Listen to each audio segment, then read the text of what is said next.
So, good afternoon and welcome to Cerberus at the Gate. We are Saturday, January 31st, 2026. It is the 62nd episode of Cerberus. So, my name is André Meloche. I will be replacing our dear friend and host, Peyman Askari. And I think we have a good show today because the events are unfolding quite fast. I'm joined with my dear friend and co-host Timothy Knight from BC. How are you, Tim, today? Good afternoon, Andre. I'm good. I have no complaints. There is enough excitement for the day.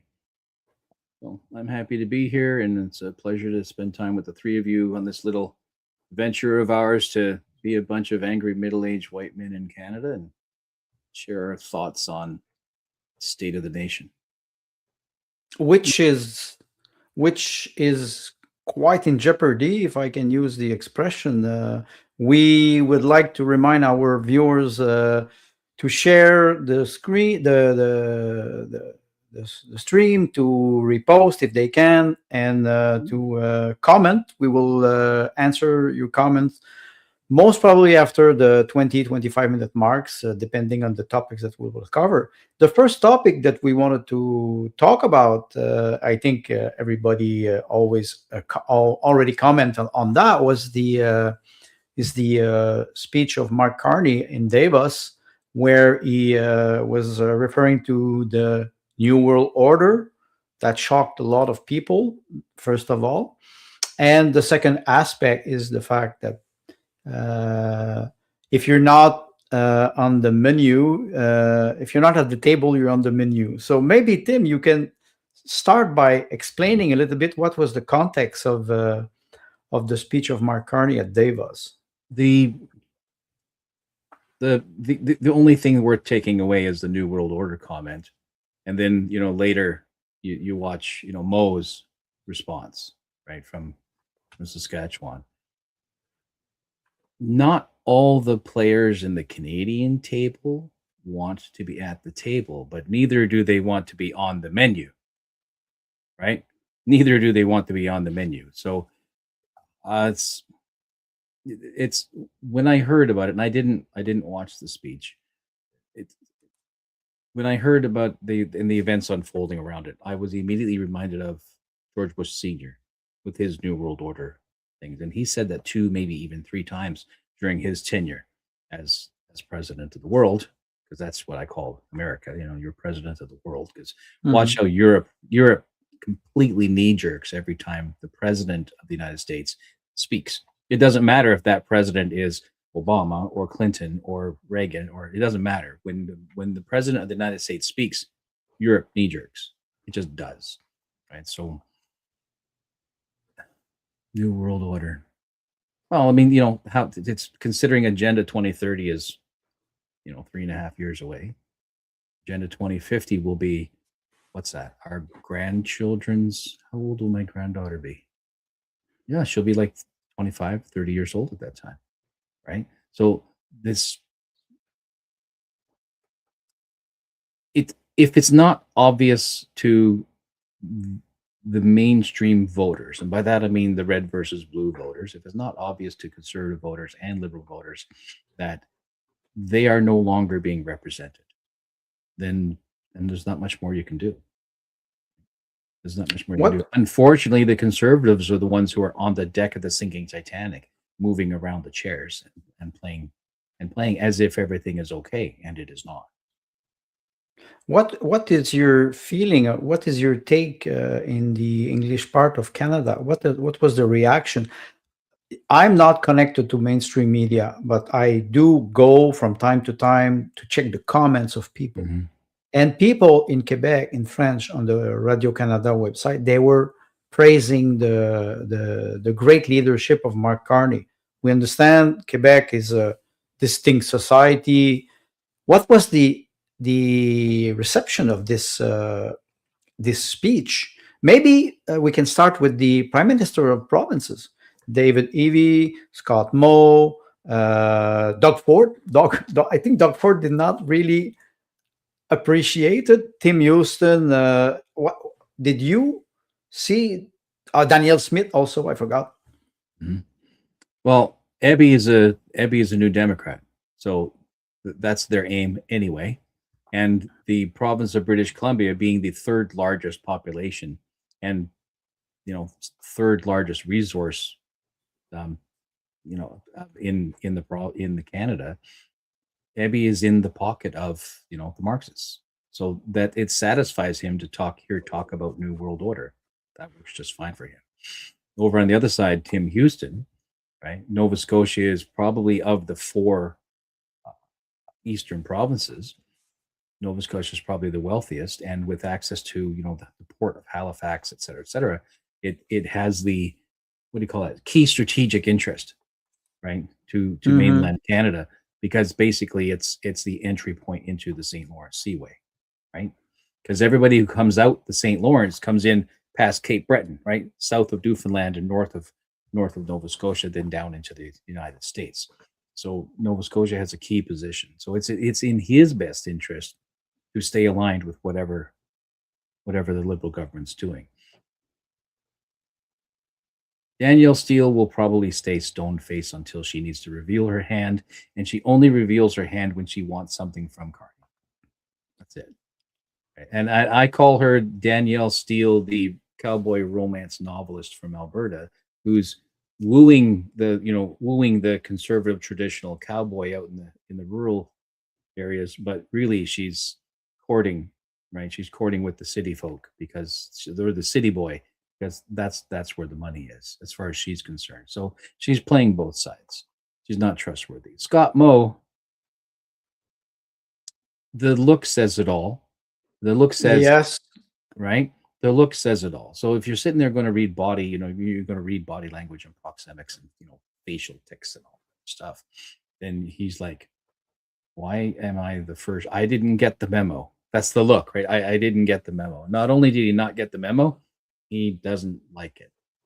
He does, because he knows that's not going to work in a conservative province. He knows it's not going to work. They're all interested in the continuation of their own personal legacy. All of them. And that includes Danielle Steele.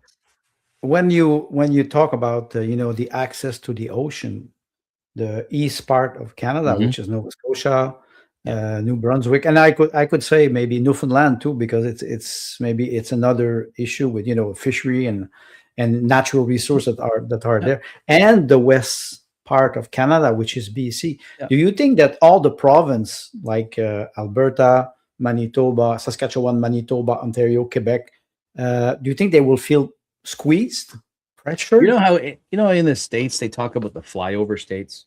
Nobody really pays attention to them because you're flying from New York to Seattle. Yes, you have the center, the Rust Belt, right? The center of the country, the continent, even though it is the breadbasket, right? Even though it is that's food comes from, where many of the resources come from. It is largely forgotten because of the political and financial influence of the port cities, right? Be it a shipping port or an airport. These are the major. In the States, you have four major centers, right? Seattle, New York, right? LA area, and Florida, right? Texas, yes, okay, but slightly, but yes, sure. Let's say five. But anything in the center, that's a flyover state. Canada has the same problem. Manitoba is. How many 8-year-olds in Canada can show you where Manitoba is on the map, right? And Saskatchewan's only claim to fame right now is potash.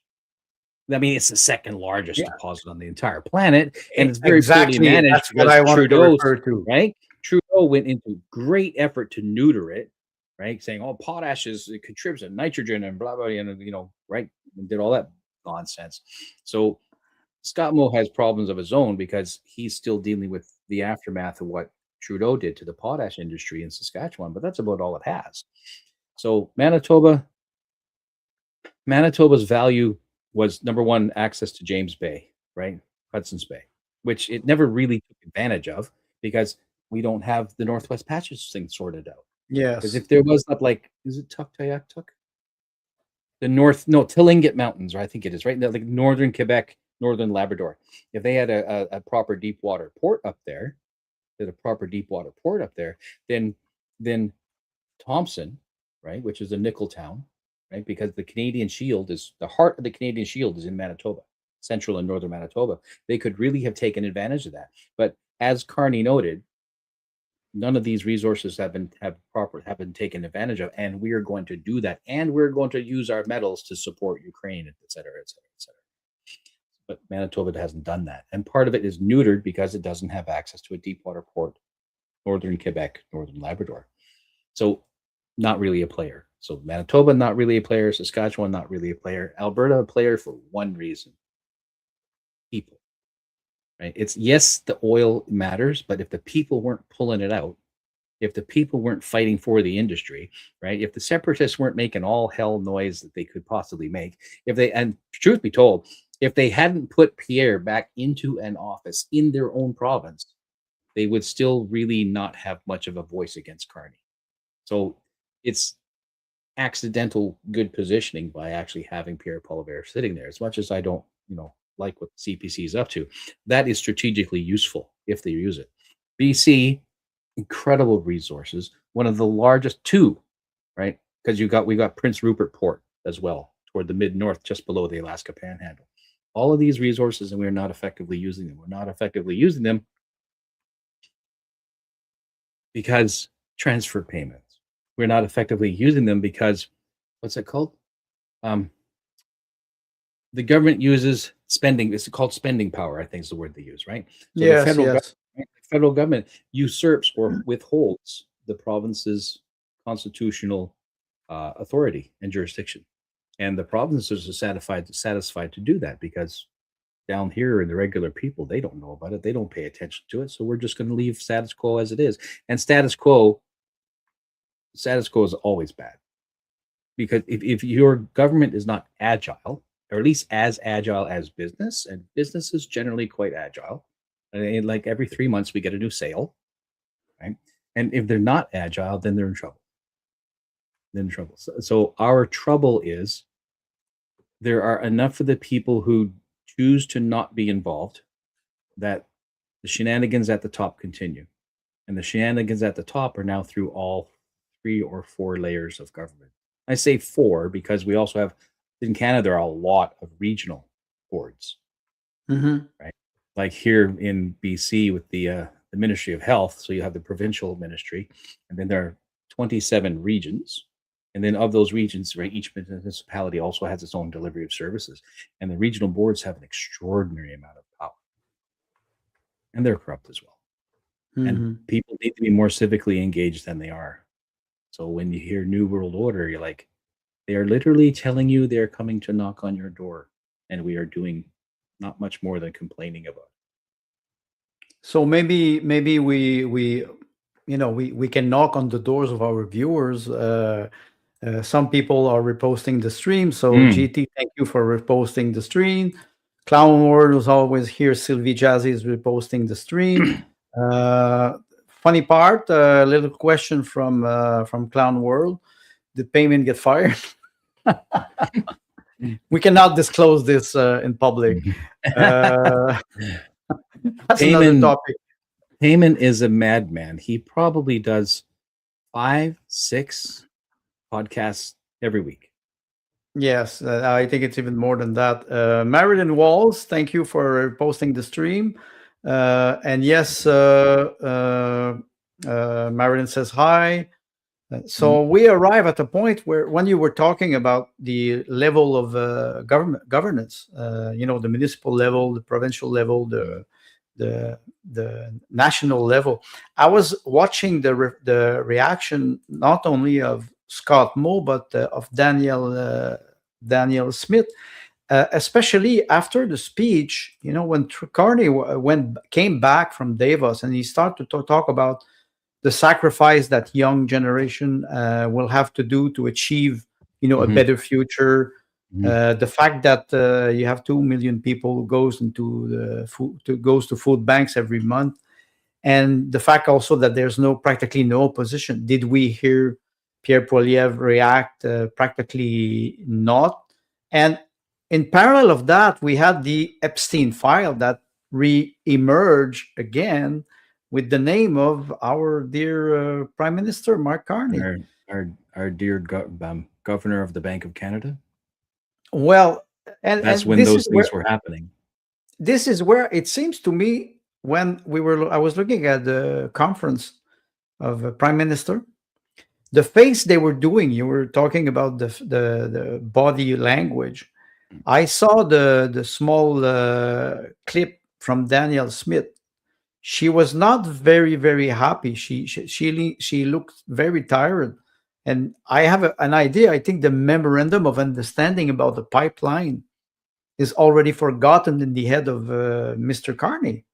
Do you think that the game that he's playing actually, especially with China and especially with this speech, do you think he's liquidating Canada I think for somebody? I think the Liberal Party of Canada is still in campaign mode. Mm. They're not acting. I mean, they're acting as they are the acting government. Well, that's not really true because all of Parliament is the government. So it is a misunderstanding intentionally fed to us by the media that the Liberal Party or the party in power, right, is the government. That's not true. Parliament, the House of Commons, is the government. Right. So otherwise, how does the CPC get to vote in favor of this little GST bump? Because that's what they did. Right. When Paul Lever's party comes out and says, you know, we're going to vote in favor of this food, right, this food relief program, they'll add it on to the GST. The CPC voted in favor of it. You can't vote in favor of it or against it unless you're actually in government. They're in government. Right? So well, the measure will cost $7 billion per year. It's not problematic. The debt is right. not growing. Right. It's not right. growing. So they're going to give the and I don't know if this is true. Maybe I should actually start doing some real research. Apparently, a family of two making $14 and change per hour, which is below minimum wage clear across the country, Exactly, would qualify for this food rebate. You know, there's one thing. Which means nobody in Canada will qualify for it. First of all, when you have food rebate, you have to be able to to buy food for that. If you don't buy food, you have any rebates. So Christmas hamper comes from the Salvation Army, and they give you a voucher. The voucher is worth $25 at participating grocery store or something. If I don't buy groceries, the voucher is worth nothing. It's worth nothing. It is worth nothing. You know, that's why I when I saw the measure, I told myself it's again public relation. The Liberals are very good at public relation.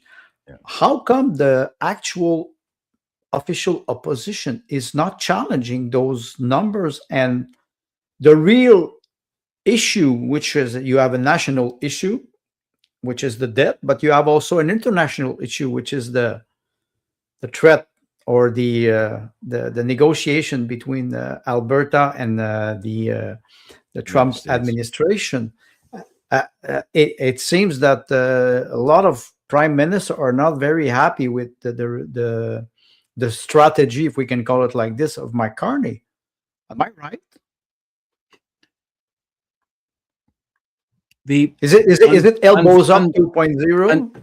And unfortunately, even in Harper's last term, he became more and more draconic, right? More and more dictatorial in his behavior. And I get it, but he was. And of course, we watched Trudeau do it too. And over time, Trudeau pulled not just legislative power into the executive branch, but also justice authority into the administrative branch, to where in Canada, the administrative branch didn't really even exist because we have a three-pillar system. We have the legislature, right, justice, and the military. That's our three-pillar system. And he introduces you forgot one. You forgot one, which is the Privy Council. The Privy Council, right? So, and we're all attached at the reproductive organs to that. But the executive branch, which is language that's popped up during Trudeau's terms, is an Americanization, because that's a feature of a republic, not a feature of a democracy. So he begins to use that language, and the media just pushes it out like it's everyday stuff. And over time, people just accept it because we're so closely tied to American culture and American politics. We think, oh, it's just the same. It's all the same. And it's not, because America, at least historically, was a republic, and we were a monarchistic, well, what do they call it? Constitutional monarchy. Constitutional monarchy, right? So a parliamentarian type of the Westminster Parliament, et cetera, et cetera, et cetera. Carney now has all of this power, not written in law, because that can't be done, but he has this power. So and I said this during what's her name, the NDP Premier of Alberta a few years back, Notley, I think was her name, and there was Rachel Notley. I can't remember. Yeah. So yes. There was a bit of a movement there wanting to recall, to do an electoral recall to get rid of her and stuff. And some people have said, well, how would we go about that? Because I had done some research for that here in BC and stuff. And they said, well, how would we go about that? And I said, this is where you go. They have their own, documents and website for it. But the trouble is, if you try to go to the Conservatives or to the Liberals in order to provide you with that inside support, they are going to decline, because even as opposition, why would I teach you how to do that which you will use against me when I am in power? Right? So even as Trudeau and Carney, etc., Jagmeet, etc., are getting away with these phenomenal atrocities right under the noses of, right, the Conservatives and the Bloc, etc., it's because it'll be the Conservatives' turn soon enough, and they'll have advantage of those tools as well. So do you think Peyman did a show or was talking to somebody about how the judicial system protects itself? It's supposed to be a self-governing or self-policing organization, but now they are actively and publicly protecting crooked judges, and nobody can do anything about it because that's the structure. But the government's been doing this the whole time. I think it was George Bush Sr. who said one day to Jean Chrétien at the time, that was, I think, in 2007 or 2005, a little bit after 9/11. And he told Jean Chrétien, he said, I envy you because you have more power than me. You can stay forever. As for me, I can do only 2 terms, which is 8 years. And what we're seeing now is this absence of opposition. You were talking about the GST. It's a cosmetic measure that has no impact on nothing, because the big investment, quote unquote, or spending of the government are huge, and without any accountability, without any timeline, and without any debate. Are there any debates on those engagement that he's taking, especially after the speech he did in Davos? The New World Order, what does that mean? In his mind, as a banker, what does that mean in his mind? Okay, let's frame it in banking language, not merely in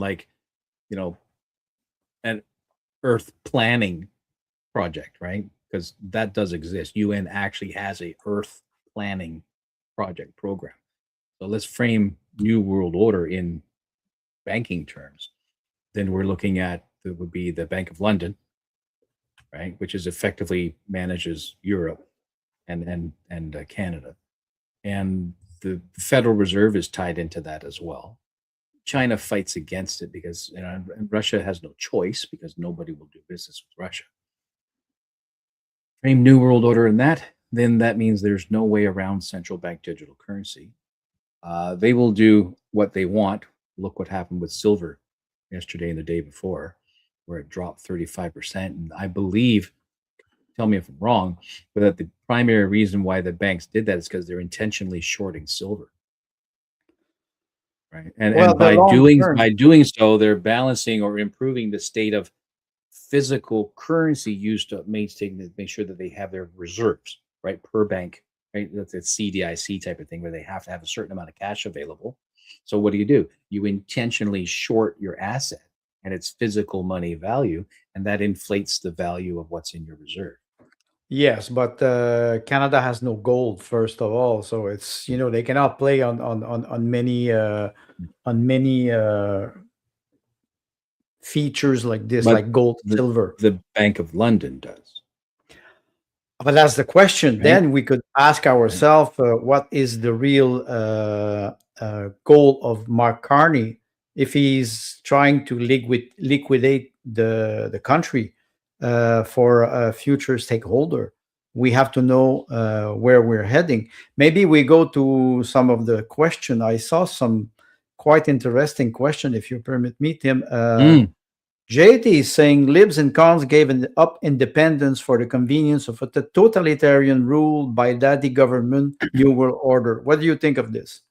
No, and that's we've been seeing that since the beginning of Trudeau back in 2015, where slowly over time, Andrew Scheer and then O'Toole, what was his name? It was Aaron Aaron O'Toole. Aaron Aaron O'Toole, O'Toole. right? So slowly over time, they put up less and less and less resistance, right? And Paul Levere initially came out in a storm, but realistically, he was ripping off on actual conservative policy in order to recover his base, which had bled off a little bit after 2021 election. So he's Mhm. he was strong and outspoken on these, like go right up to the apple chewing moment and stuff like that. But not too terribly long after, he just, you get into the 2025, half of his party is not even attending debates. Why? Because they're comfortable. They know they're keeping their seat. They're comfortable. So it's the what you say was the president who said, "I envy you because you can sit in your chair forever." Is that not Yeah, what they're more looking power. at? Yes. Is that not what they're looking at? And as long as the status quo can be moved, who cares if you're 37% and 35%? Do you think we will Polls, see polls are, a clash between the conservative and the liberal? Could we go into another election in 2026? why? What would be the purpose of another election? If they're Well, all in it together, if maybe they're to all in it undermine together, the Alberta separatist movement, or to derail it. but does that really, pardon me, does that really matter? Because they're still going to take their 20 billion from Alberta no matter what. It doesn't matter how much they complain. Just right, just put your arm out and we'll stick the needle in and we'll take as much blood as we need. There's no stopping it because Danielle Steele, right, the cowboy romance novelist, continues right continues to keep the tap open. She hasn't turned off the tap. They still remit funds. Why are you remitting funds?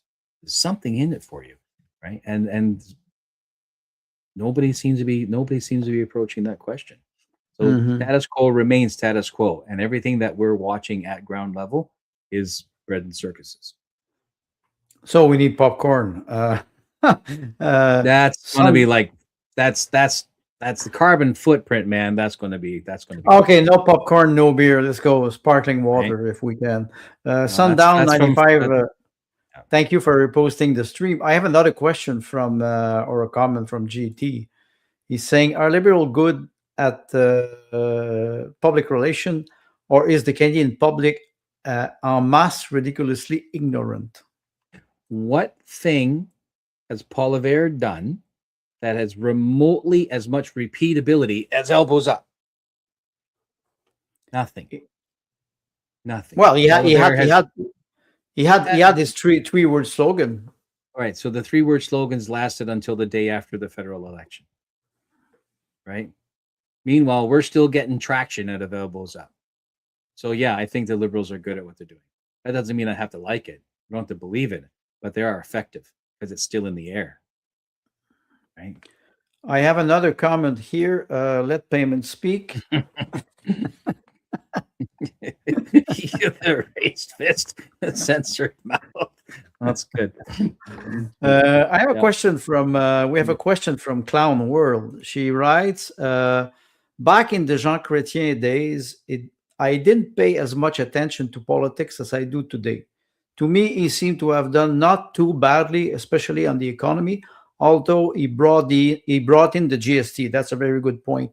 What are your take on Chrétien at the time? What's your Well, what do take you about think? Chrétien? What do you think? What do I think? For me, if I go back in 1995 with the referendum and the Clarity Act with Stéphane Dion, and he's from Quebec. First of all, I always said that Chrétien is speaking for both sides of the mouth. And I was saying that Chrétien, he speaks badly as French as he speaks in English. And no, I will not be. I will say, okay, sorry, he's a lawyer, quote unquote, Right. or jurist, if you prefer. In 1995, I would have think that Chrétien was a traitor because he was the. Don't forget, he was the minister on the Pierre Trudeau government. And in 1992, when there was the night of the long knife, when they stabbed René Lévesque in the back, while he was in Gatineau, sleeping because they had a conference of prime minister. That's why I was referring a little bit to what is happening now, actually. Yeah. So my opinion still valid. I think he's a traitor in the sense that he's not serving Canadian. He never served Canadian. He was very close to power with Pierre Trudeau. Then when he became prime minister, the only thing that I will give the man is that he did not invade Iraq with the United States. And don't forget, at the time, it was Jacques Chirac who was president of France, and they refused to go to Iraq. And the United States renamed the French fry the Freedom Fry, and that's the only thing that I would concede to Jean Chrétien. And he gave an interview, I think it is in last November, to Radio Canada, and they asked him, they said, if Canada would have separated, would you have permitted, would you have negotiated with the separatist movement? And he immediately said no. So for me, he never really served or was never really working for Canadians. And I include Quebec in this. What's your take, Tim? Well, I was early 20s, I think, when Chrétien was in power. We say in power, isn't that interesting? We just naturally say it. We don't even know what we're saying. When he was prime minister, we say in power.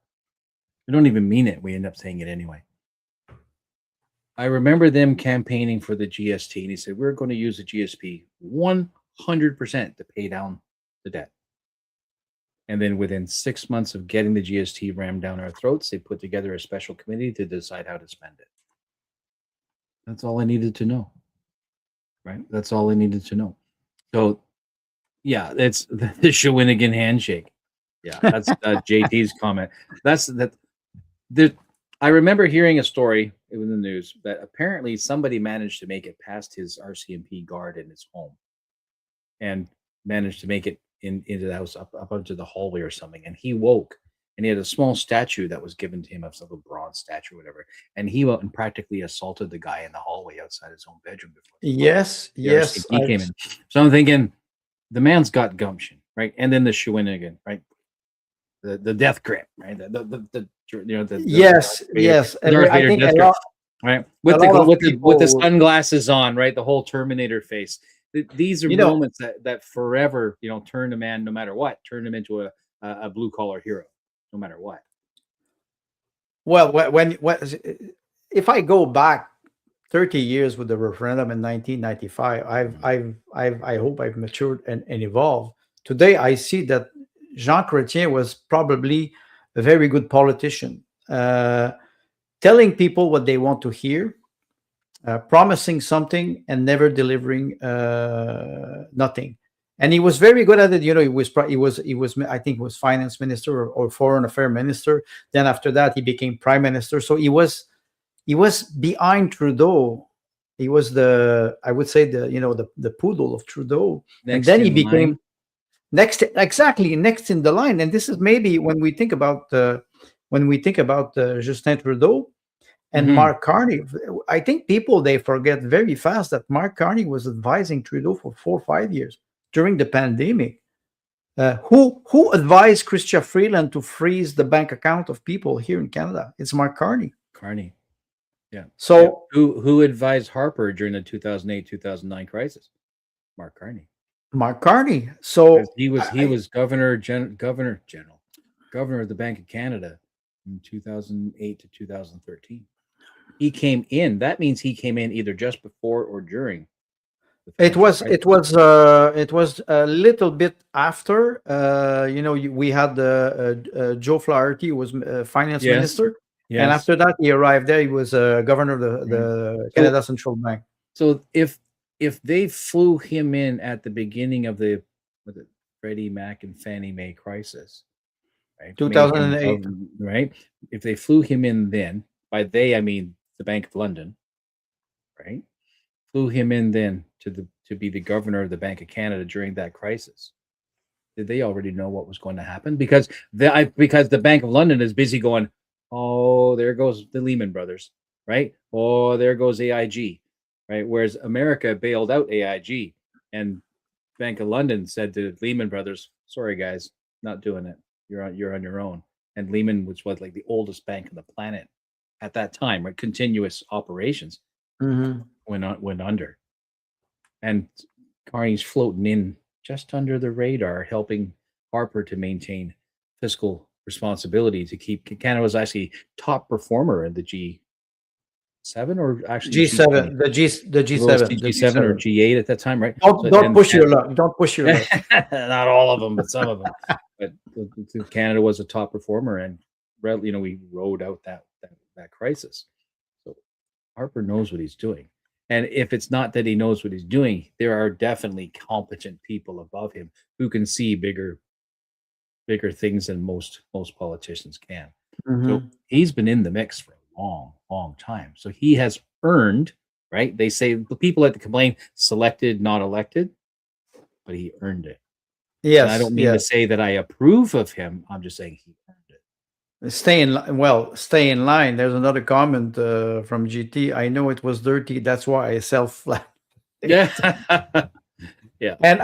And there's a comment from Clown World, Sylvie. Chrétien was minister of everything. Do you think Carney is the prime minister of everything? Like a the same as Trudeau. It's the same as Trudeau. Because it seems to me that the prime minister of provinces or even Trump, I think he had a phone conversation with Trump, and after that he changed his narrative. How do we perceive this? Well, isn't switching the is it strategy? Yeah, I was going to say it's a negotiating tactic. It's a negotiating tactic, right? Yeah, it's a negotiating tactic. Bring up Unacceptable's comment. Unacceptable's comment, yes, about René Lévesque. You all believe. And I was a kid with René Lévesque, but you couldn't turn on CBC and go, that guy's worth watching, because he was always angry. Well, René Lévesque was a war correspondent in I think it was in the Korea War. And when he came back, I've learned that recently, he was co-opted. He was selected to become journalist in Radio-Canada. And he had a TV show every week. The title was Point de Mire, like it's a target. And he was explaining international politics. So he became very popular around the 1959, 1960. And then after that, he joined the Liberal Party as a Ministry of Natural Resources. And he was the one who promoted the nationalization of all the private hydroelectric company.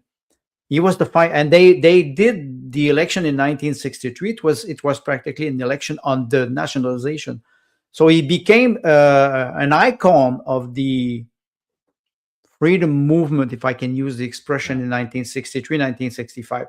And then in 1967, he split up with the Liberal Party because he was of the Liberal Party, and he started to drift away. Robert Bourassa was the prime minister Yes. at the time. They were very good friends up to a certain point, and then they split. There's a book that's called the divorce brother, between Lévesque and Bourassa. Yes, and if I go back to what you were talking about, how Carney is acting actually, maybe we'll switch after subject. Do you think that he can keep up the momentum in the next few months? Yes. He's eating well. His sleep is not interrupted. He doesn't go to food banks. So that's right. I do agree with you. Right. So, I mean, he's motivated. He's been waiting since at least 2008 to get into the chair. And here he is. So there's work to be done for him. The day is young. There's work to be done. So just to note for Clownwood, Chrétien was not the journalist. René Lévesque was the journalist. To go back René Lévesque was journalist. Yeah, yes. Unacceptable's comment. Sounds like you all believe there is someone there who can be trusted. I'm going to tell a super short story. Once upon a time, I had a girlfriend of mine back in my drinking days when I was very, very not nice. And she said, I can't trust you. I said, you can absolutely trust me. You can trust me to be me. You figure that out. Right? We can absolutely trust our elected members. We can trust them to be themselves. So if we want to know who that is, then we need to pay attention and learn who they are. Right? So you want to know who somebody is? Check their voting record. Right? Well, check how their language moves across when they do, public messaging and whatnot. And then that's how you know if they can or cannot be trusted. You can trust them to be themselves.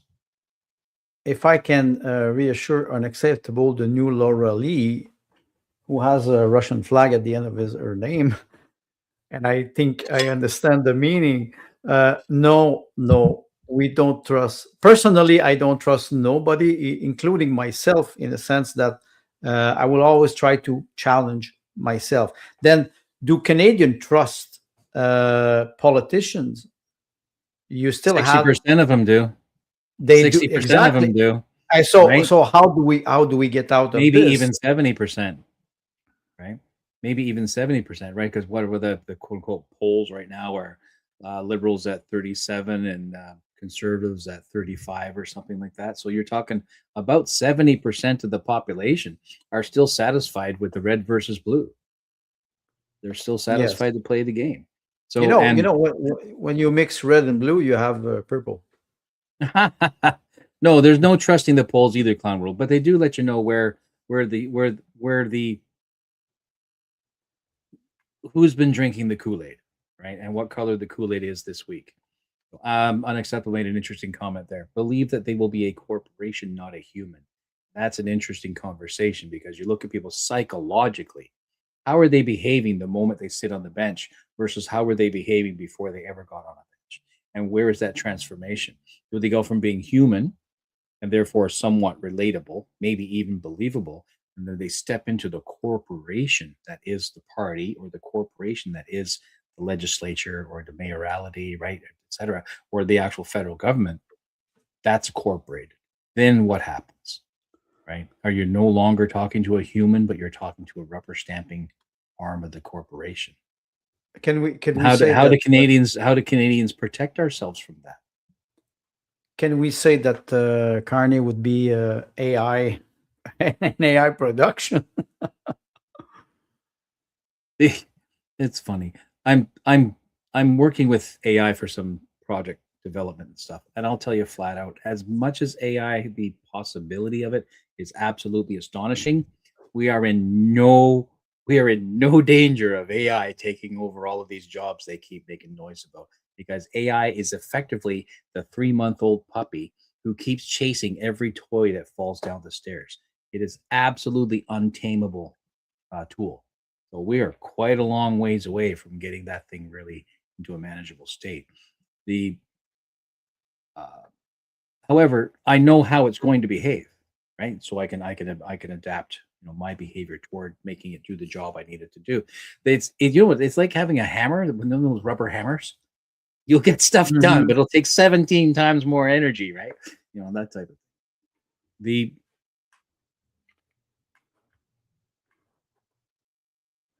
The people have an opportunity to educate themselves. And because that takes work, because it takes energy, because they like, well, where do I go to get the truth? It's difficult to do. And so, people come to shows like this, and then we shoot our faces off and say what we think for people, hoping that they go and get an education for themselves. One of the things that Peyman does, right, when he's on like 6-7 different shows with a variety of different podcasters and voices and topics and subjects, is trying to show the people the information is there, right? Go and get it yourselves, arm yourselves, right? He's out there knocking himself out 6-7 times a day, not to mention what he does here with our show and stuff. And the information is there. It's just a matter of not being discouraged, right, and falling into stasis. You have to do. I've been involved with the People's Party for 7 years now, right? You have to commit. You have to commit. Why? Because if a cause is worthy, you should commit. One last comment before we change. We go to our next subject. What do you think of this? Carney is at the table. Well, when he's the one giving out the food stamps, he's at the table. Well, okay, but who's on the menu? You, me? Yeah. Canadians? Yeah. White meat. White meat. Oh, that's. Please share and subscribe and repost the stream so we will not be censored. So we can eat some white meat. Yeah. Yes. Maybe there's something. Maybe we can talk about two other aspects. We've passed the 45-minute mark. We were mentioning earlier the Prime Minister conference and the reaction of the Prime Minister. I think many people were not very pleased with the meeting, because they want to show unity in facing the Trump administration. What do you think? How do you think they will act provincially? I think about Danielle Smith, or I think about Scott Moe. David Abey, I think you answered very well. We'll just follow the waves and the tide, and it will not even care because he doesn't have any spine. But the Alberta movement, separatist movement, or sovereignist movement is gaining momentum. How do you think she will react? Will she be the leader that many Albertans are expecting? Depends on what you're expecting.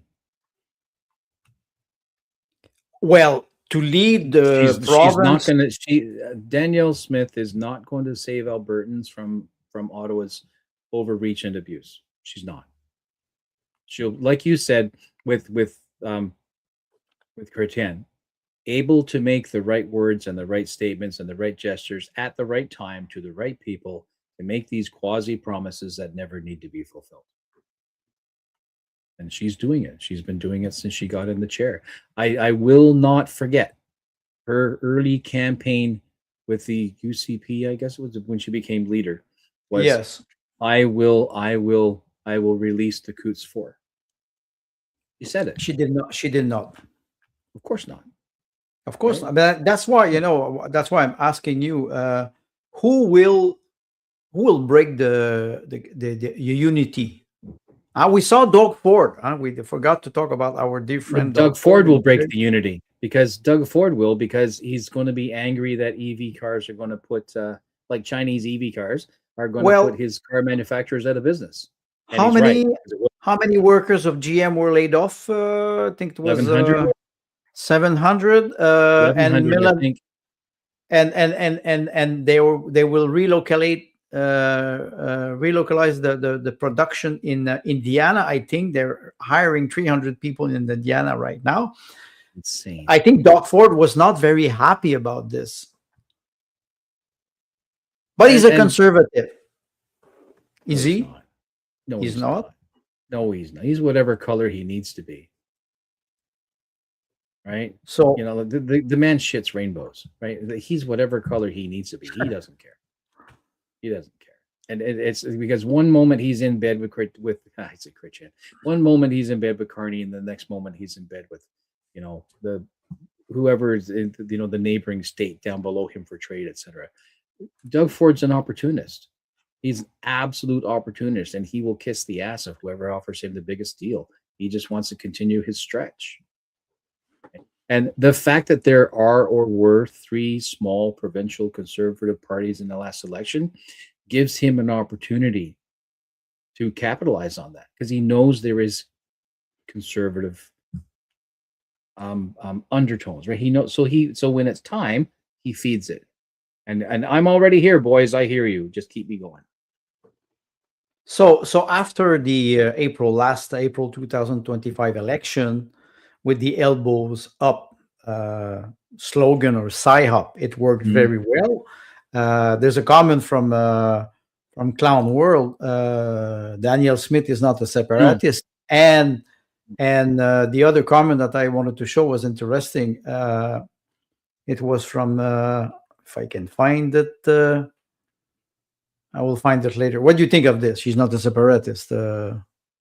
So I become a counselor or a mayor or a school district trustee or a regional bureaucrat of some type, or I get into the legislature or I get into the federal government.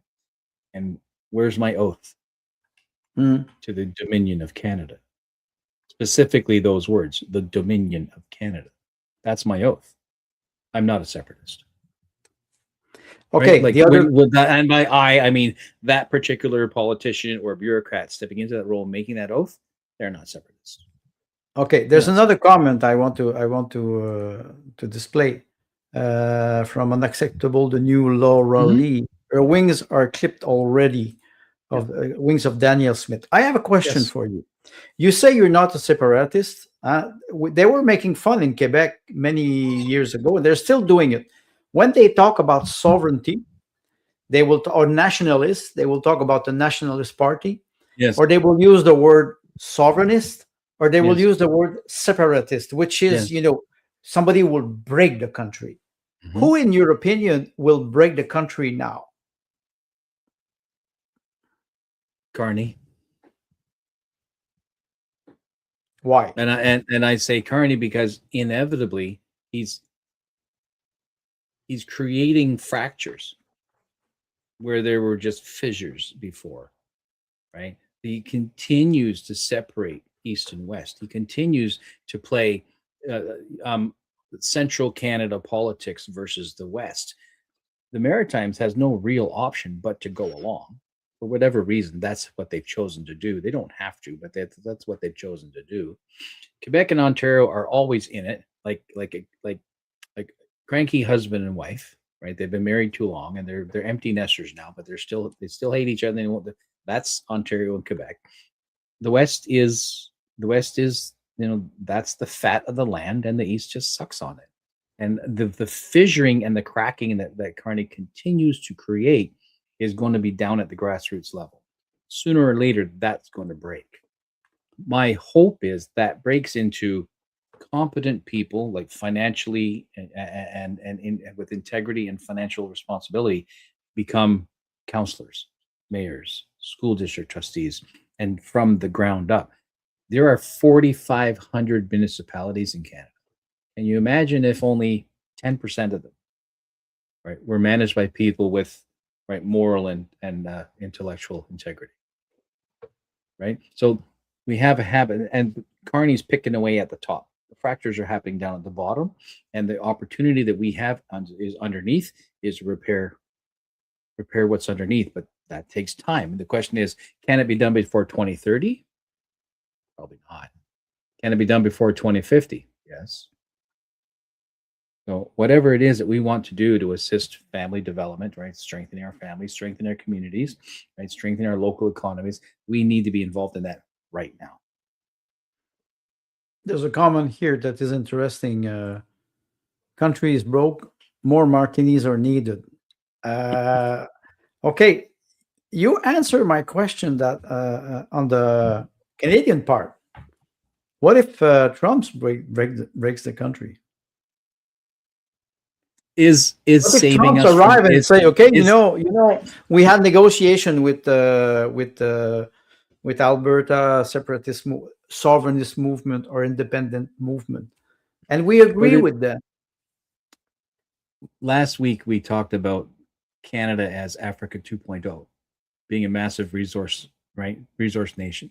And what if Europe was vying for control of Canada in some form of superstate, or China vying for control of Canada in some form of superstate, or America vying for control of Canada for a superstate? And which would we prefer? Well, I don't want Europe because it's a bunch of dysfunctional siblings, right? They can't even get their own stuff sorted out. I don't want China because I don't need communism. Sorry, Oh, you don't not want China. not that version. Maybe you already Right? have China. Maybe we already have it. I prefer America because at least geographically it is a single unified. It's a natural alliance, right? Right, it's a natural alliance. So Central America, right? Mexico, Canada, the United States, and I think that is. I think if there are any martinis, they should be towards unification of a North American state. Do I want to be Canadian? In my heart of hearts, yes. My father was 20 years old. He was a guardsman. So that's the red monkey suits and the bearskin hats. In 65, when the Canadian Maple Leaf was first came in, and Dad was one of four, always chokes me up, 4 color guard that took the first Canadian flag to every legislature across Canada. So there's my dad, and he says, here I am, just a stupid newfie, 20 years old, bringing the new Canadian flag to every legislature in Canada. It's the proudest moment of my life. And I'm his son. Technically, I'm a first generation Canadian. Go figure, right? Because my mom and dad are from Newfoundland, born before Newfoundland joined Confederation. Because after 49, all Newfoundlanders were naturalized as Canadian citizens. So I prefer Canada. Right? But if not, then I prefer a stable free market economy. That's what we do it that way. Let's look at it from an economic perspective, right? And then if the branding changes over time, so be it, because we have to recognize that branding changes over time. That's just human nature. I want to cling on the identity that I had as a Canadian or a Newfoundlander or et cetera, right? Or Irish or whatever, Catholic, whatever you. So we all have these identities. The greater identity is we're human, right? And we have to be able to put up with each other, right? The idea of tolerance in a conservative mindset, tolerance is it's a mechanical chemical term, right? Tolerance is how far can I bend it? You can bend without breaking, right? So that's a measure of tolerance. But here in what we've been taught with tolerance in the last 10 years or so is you must tolerate my poor behavior. No, I don't think I have to. There's one comment, maybe we can just maybe move on to another topic after. What is a real Canadian? So in what are the values? In my view, and I'm only speaking as right a Newfoundlander of Irish Catholic upbringing, so with all of that culture, and then planted over into Western Canada, in the 80s. So all of that 70s, 80s, whatever Canada was in that time, that's pretty much what I am. Right. And that changes over time because my children, they're all born here. So ask them what it means to be Canadian. They'll tell you something different. We have to be adaptable, but I think the core is a traditional family Eurocentric structure. That's the core of Canada. And you think it's a good definition. And I was listening to what you're saying. The religious part, the Catholic and the Protestant, and how, but it is a Christian nation. Somebody will arrive. Christian philosophy, the foundations of our justice system, the foundations of equality and equal opportunity, right? Those are Christian. But the country. Well, I was not necessarily referring to this. I was referring to the fact that we have a structure that, in appearance, it seems united. But was it ever united? Especially when you think about Newfoundland, who arrived late in the Confederation, and then the idea of Quebec and what you're always referring, the new money, the Western province that represents the new money versus the old money. Is it possible even today, considering the international political context, to unite Canada and be, for example, keep the sovereignty of Canada, but be a great ally for United States, so we would not be a threat, we would be an ally? Is it possible? Or because if it is not, maybe we will keep our history, but will we keep our political power? You refer to the city of London, which is maybe we're controlled by the Privy Council and by some foreign entities. We can talk about China. We can talk about many lobbies, Indian lobby, Chinese lobby, but we already have a foreign entity controlling the country. He's called the Crown. King. The Crown, exactly. How do we emerge from this? I think we're seeing what is happening now, and we don't have yet a plan to evolve into something else. How do we? What's the new future? Let's say the next 6 months to 12 months. So I think Trudeau Sr. created the Canada you and I remember from our childhood, and Trudeau Jr. is dismantling it. So now Carney comes in. Remember, we always talk about the revolutionary and the counter-revolutionary? Counter-revolutionary. I was thinking about this. Yes, go ahead. So I think that Trudeau Sr. is the revolutionary that undoes everything that Canada was up until Diefenbaker. Right? And then Trudeau Jr. comes in. Well, then there were Mulroney counter-revolutionary, right? So you can get the little revolutions, little blue and red not revolution, but revolutions, like a wheel turning around. Yes, it's a wheel. It's a wheel. Little blue red revolutions, right? Now it's liberal, now it's conservative, etc. All the way up until you get to Trudeau, and that's an entire generation. Actually, it's 40, 45 years. And so now here's Carney. Carney comes in as the right. So Trudeau comes in as the revolutionary. It's 2015, don't you know? That's why half of my cabinet are female. It's 2015. No other good reason. He never said that they're all actually highly qualified. They're all really good at what they do. They're all right. He didn't say that. He said because it's 2015. So he does this equal nonsense and fills half the cabinet with women, and then completely disrespects every single one of them by not crediting them for any of the credentials that any single one of them justified them being there. He said, "Oh, because it's 2015," and nobody realizes that they've been insulted. So he does this revolutionary thing. And now you move forward where somebody gets concerned that the Blues might actually turn into the counter. I was one of them. I thought that it was Blues' turn. I thought that Pierre would win this previous election. That's kind of what I expected to see. But lo and behold, Pierre flubs the ball, right? He fumbles and drops the ball. And so they pick Carney. So Carney becomes the counter-revolutionary. Even within their own party. It's beautiful. Yeah. Strategically, a stroke of genius. The Liberal Party says you create the problems and you propose a solution. I was thinking about the restoration. That's Stalin 101. 1814 with the restoration after the defeat of Napoleon, when they reinstated Louis XVIII and they reinstated the monarchy in France. But on the contrary here, what is interesting and fascinating is exactly what you're saying. The revolutionary becomes counter-revolutionary, and then they control all the narrative. Yes. So yes. What would be the strategy of the Conservative Party now that they have re-established their confidence in Pierre Poilievre? 87% of the members voted for the confidence vote, even if that included non-Canadian citizen voters, which is... And it did. So what's the message that is sent to Canadian from what's a political perspective?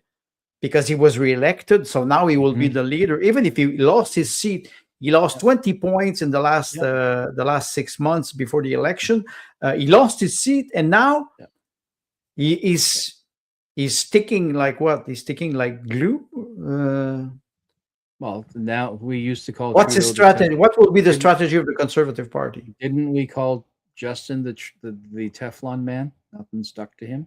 Well, now Pierre's Is it a characteristic of all politicians?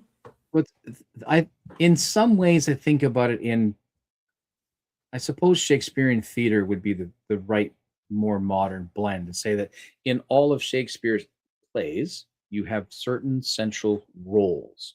He changes the name of the character, he changes the setting, he can even change the theme, but there are always individuals in that play who play a particular role. There's always a jester, right?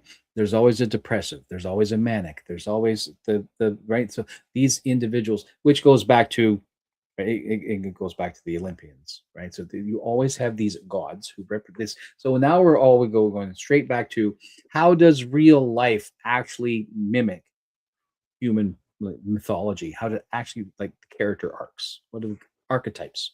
It's archetypes, right? So we no longer have Trudeau, the Teflon man archetype, but we need a Trudeau Teflon man archetype. The Teflon man archetype, well, it's Pierre.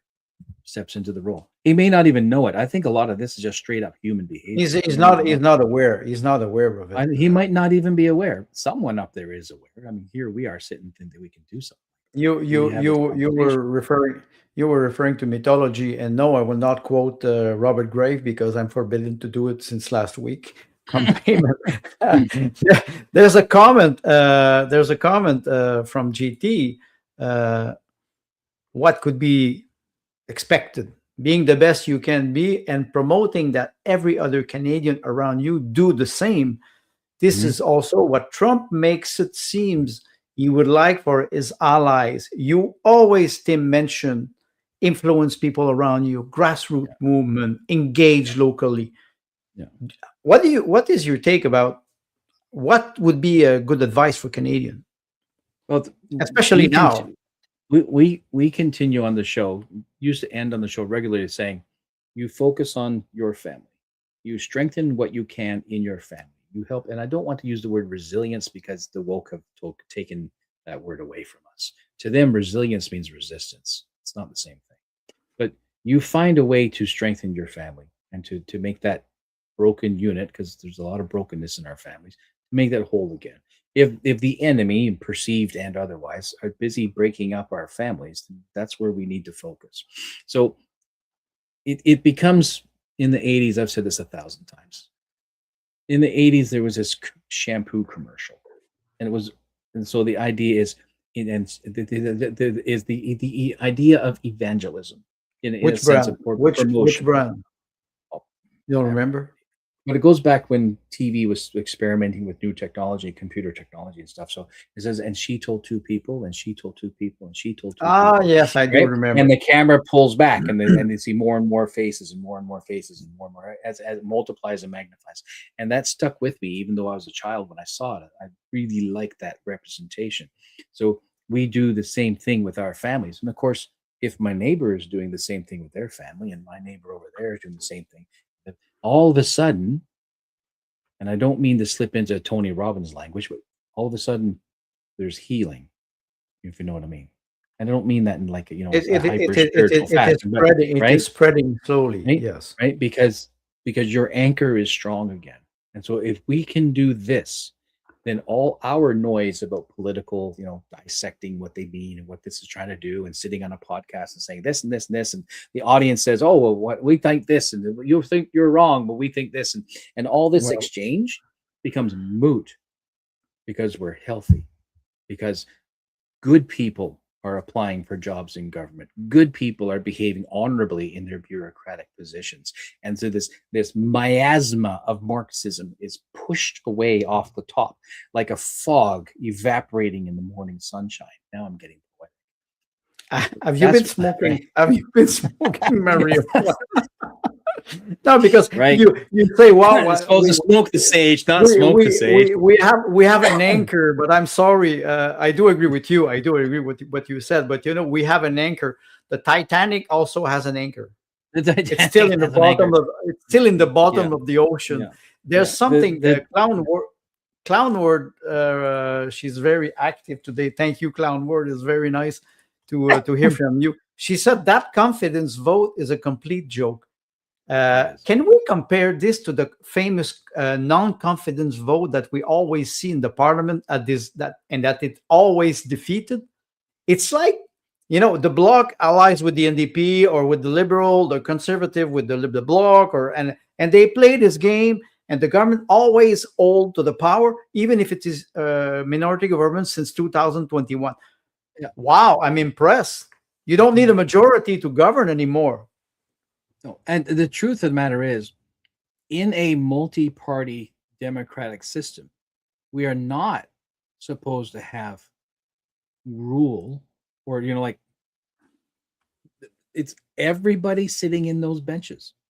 Right now 343, everyone sitting in those benches comprises the government. The opposition party is called the opposition party, not so that it's always the contrarian. That's not the purpose. The purpose is to find the holes, right? To expose the bias of the party of the majority, to make sure that legislation and planning and programming actually fulfills the mandate of the people who put them there. Right, regardless of whether I voted for the Liberals, now they're the majority of Parliament. My MP, right, which is here in Chilliwack, my MP, he's a conservative. He has a responsibility to represent me, not represent his party's mandate, because the party mandate should be that which is given to it by its members. Yes, Right, I do via agree with a you. robust member ratified constitution, and they respect that. But that's not how real life works, because money talks and bullshit walks. Well, money, and like GT mentioned, when you control the narrative, you decide what sticks. If anything, it is the media. When we can just go back to the speech of Carney in Davos. Everybody was praising Carney as the new great leader of the new world order. And I'm pretty sure I would like to, maybe I will do an exception and I will go check some mainstream media tomorrow, even if I will have to take some painkiller after. How the Somebody CBC mentioned martinis, so you could load up on maybe marketing could be good. I will be curious to see how the mainstream media will treat the confidence vote for Polyev, how they will treat him. Because they praised Carney, and they always try to undermine the power or the I would say the leadership of Pierre Poilievre. I'm not a fan of Poilievre, but he won with 87.4% the vote. Yeah. So it shows that the vast majority of people, and it's a national convention, there's a lot of people that are there. So they still believe that he can reverse the tide. How will he do it? What will be the strategy? This is another issue. Will he? He's in Alberta now. He was elected in a seat in Alberta. Wow. Maybe he should have thought about it before, because with the actual sovereignist movement, he will be stuck between two positions. No. He just has to speak to Alberta about why is Alberta having separatist sentiment. So he speaks to the pain point like a good salesman. He speaks to the pain point. Says, I hear your pain. We are listening to you. That Carney fella, he's not paying attention. And your MP, your premier, she's hobbled because she's in this difficult situation. She's doing her best. Now he makes friends, see? He makes friends out of the UCP. Right? I know your pain. We will do everything we can to respect your sovereignty. He'll use the right words. Your sovereign resources, your jurisdiction, because now he's quoting Constitution, and the separatists will go. Finally, somebody's listened, and they'll vote for him. Well, He will dismantle Alberta's sovereignty. If he's paying attention to this show at all, that'll be $50,000. I saw on X there was a post, and I don't know if Peyman had an interview or if he will have an interview with this young gentleman from Alberta, and he paid to attend the Conservative convention, and immediately when he arrived, he asked to have his badge, and they said you're not allowed to go in, and he was categorized as a separatist. While he posted many posted on X today saying that I'm not advocating for separatism of Alberta. I wanted to go as a conservative to go to the convention, and they forbid me to go inside. Is it the new way of doing politics today? You exclude people who do not think like you, and we see this many times on X or on any other alternative media or social media. Every time you criticize somebody, and I used to criticize a lot the Conservative Party, not because I'm not a conservative.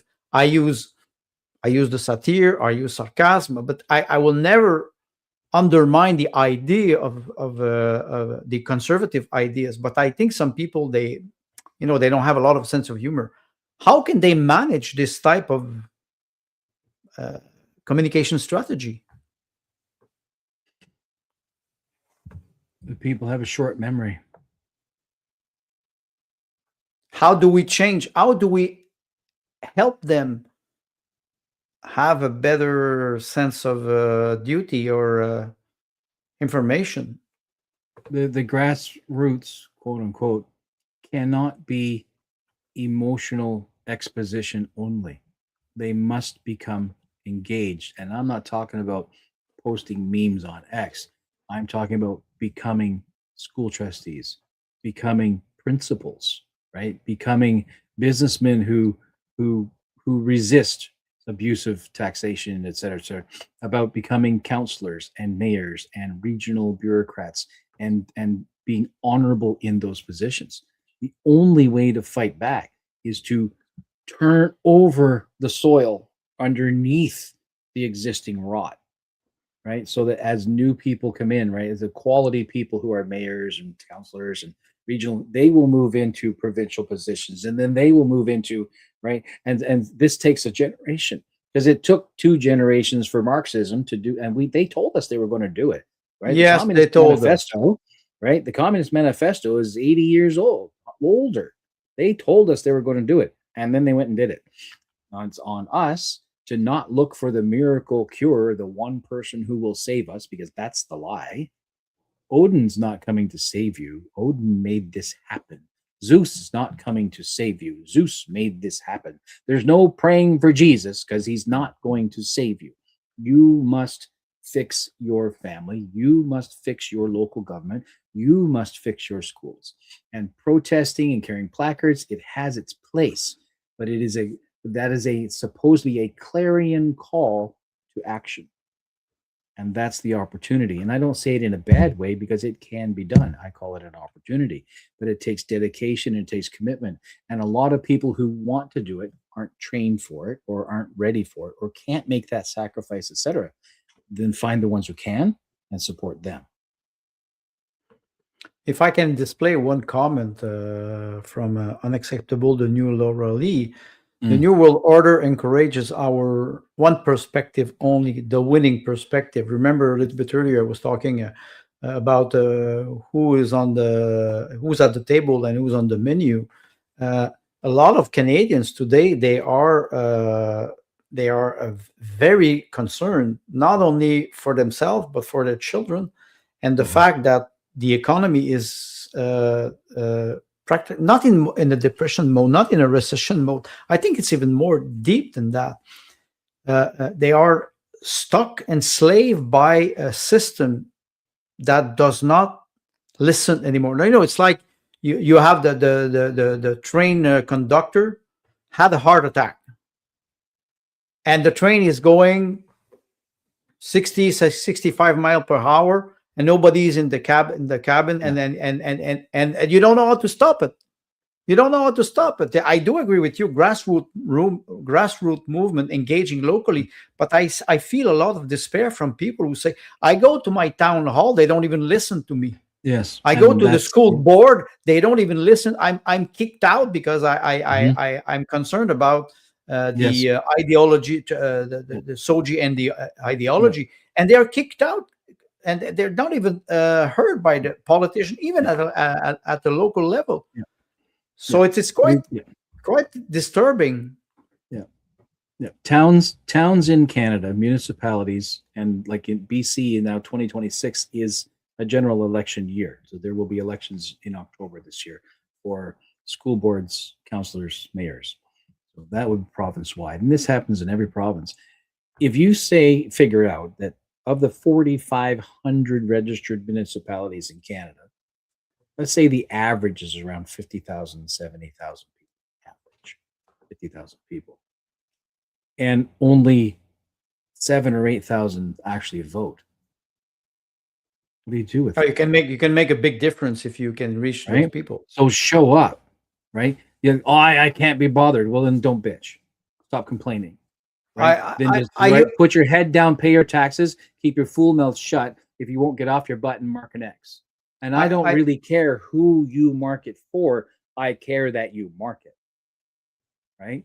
That's my anger point, right? Is you can't complain. It's an old adage, and it sounds trite. It sounds cheap. It sounds like it's full of logical fallacies. But you are a citizen. If you want to complain, go pay for your right to complain. Go mark your X.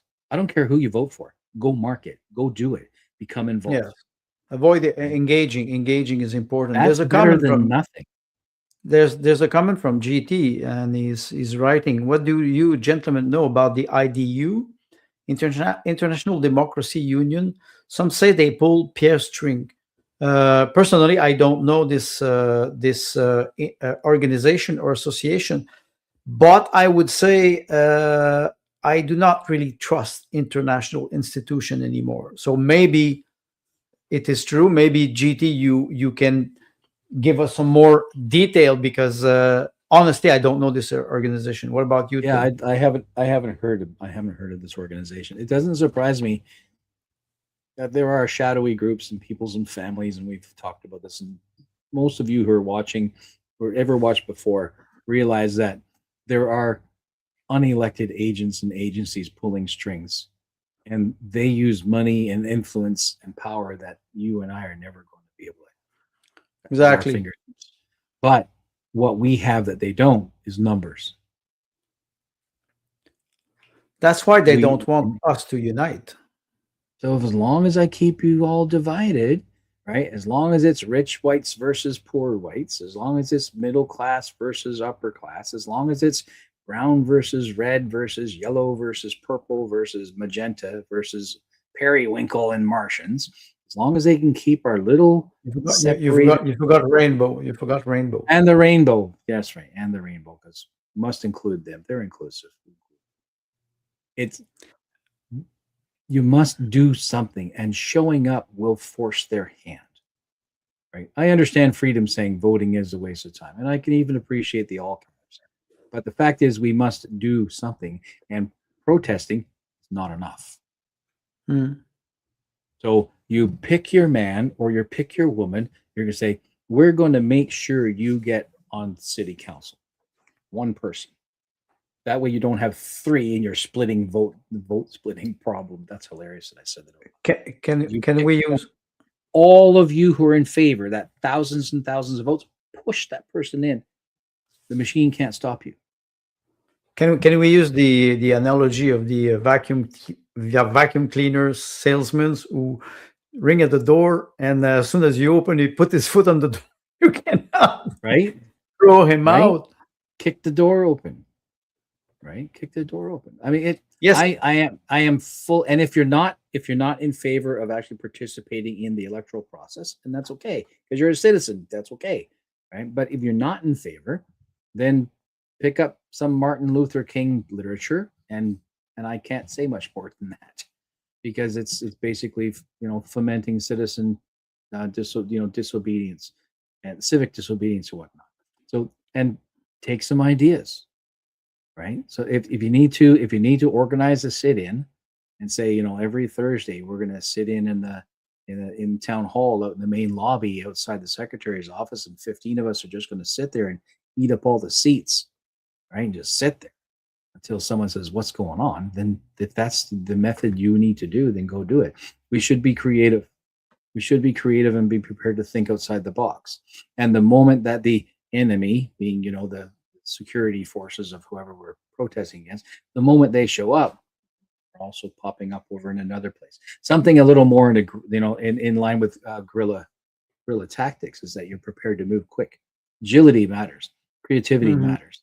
And you can do it just long enough to irritate the enemy, and then that they have to respond, and then they're burning resources. You're applying pressure. And you change the strategy. Instead of being in a defensive mode, you force them to react.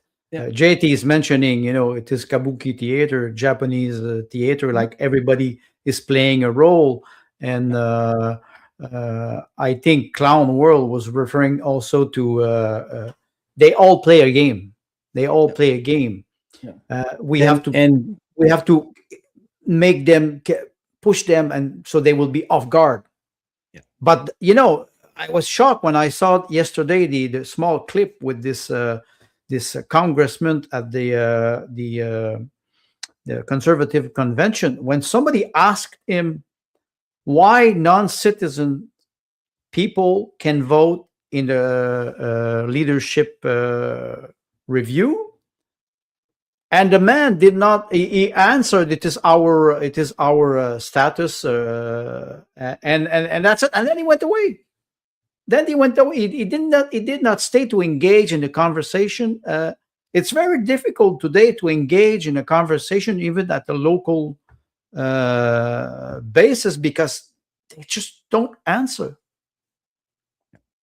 And what you mentioned there is probably a really good way to begin to wind down the show, and that is at the Conservative Party of Canada convention, they passed a motion that would permit non-citizens to become party members.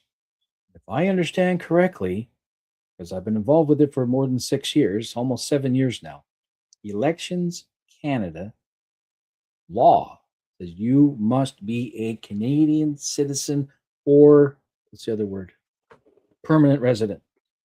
Then above the age of a permanent resident cannot vote. To be a member of the party, I said. Okay. Right? Because being a member of a party, I can be 14 years old and be a member of a political party. Yes, I do agree with you, but I cannot vote.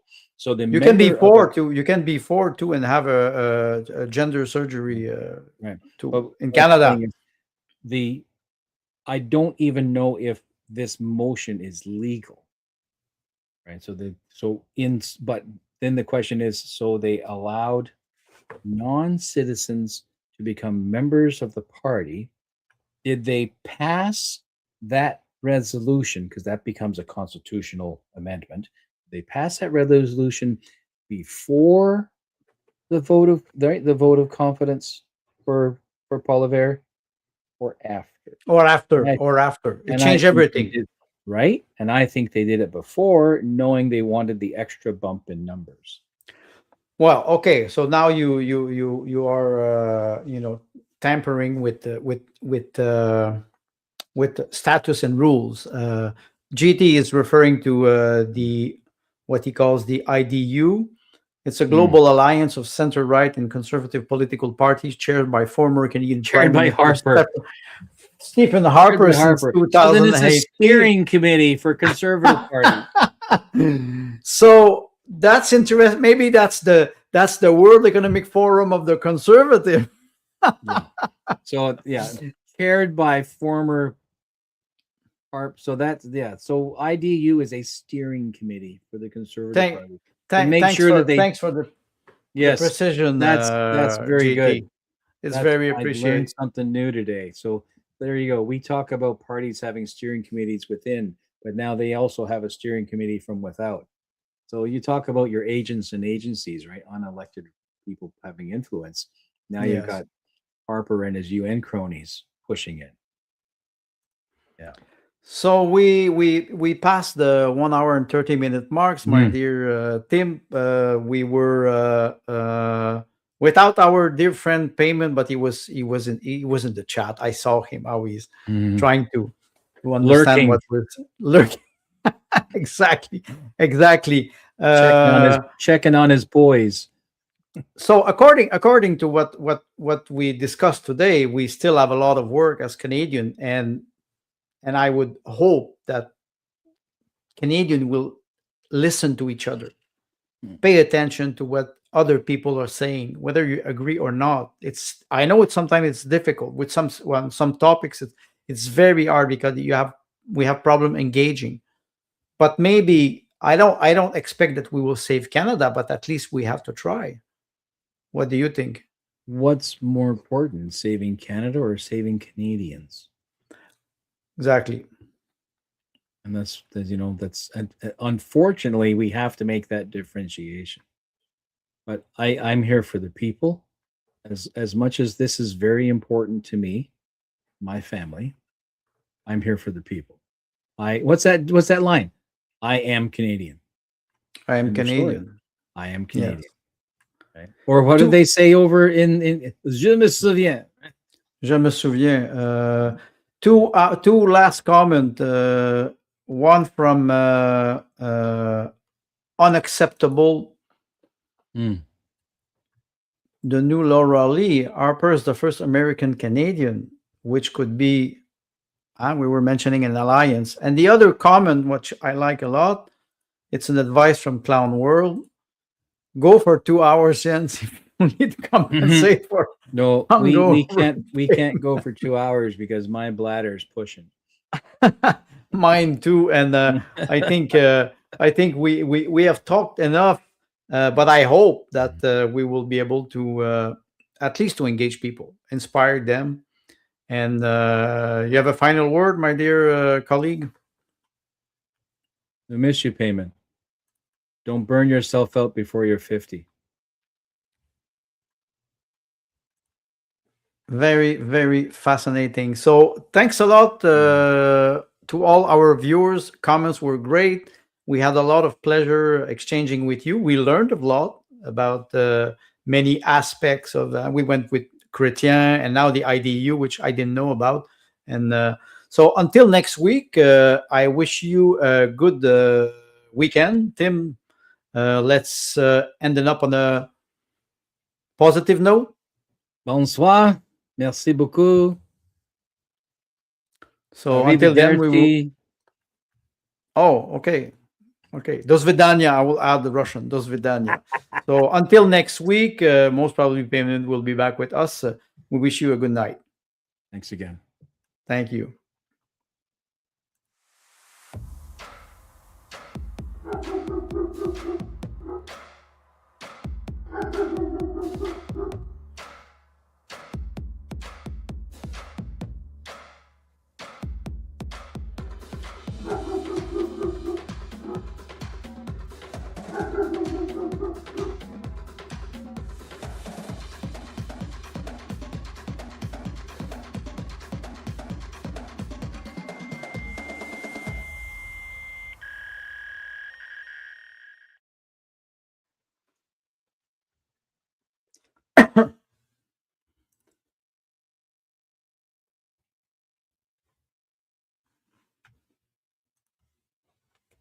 Good.